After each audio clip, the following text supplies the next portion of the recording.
Let's talk a little bit about how you form habits instead of just create actions. So everything I've written in Third Circle Theory talks a lot about how habits are much more important than actions, but it also talks about how to create habits. And I'm just going to give you a brief overview of how to do so in your own life.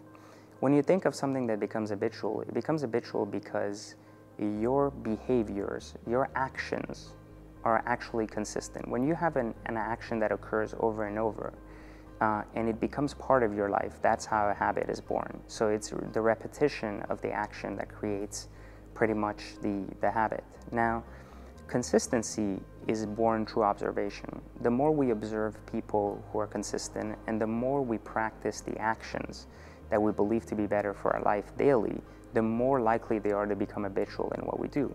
If we practice the action of running every morning, and we do so for the next 3 weeks, right? And we push ourselves to do so even on days where we don't feel like running, just so that we can complete the action. It may seem robotic at first, however, it will become an engraved habit over the course of a few months. Now, the hard part here is to repeat the action over the course of a few months, because habits are not born over a few days, but rather over a few months. Now, even months may seem very small to some people, but yeah, it's really difficult to wake up out of bed every day and go run a mile every single morning. Even if you have an event plan or something else, just to wake up earlier to get that action done. I think the exposure to what it is we want is important, which is why gyms work a lot better than gym videos, simply because they're putting us in a stage where we're around people who are practicing these habits and we're observing them, and we're constantly, as a result, getting motivated. But I think for us to have consistency, we need to find something to hold on to that's our motivational factor, and just allow that motivational factor to help us through the first few months of repeating the action until it eventually becomes a habit where we can let go of the motivational factor and ultimately become self-motivated.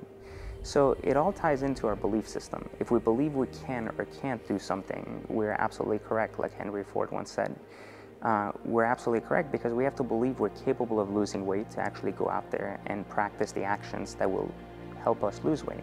We have to believe that we can bring a business to life in order to practice the actions consistently daily until it becomes real and becomes what we had envisioned it to become.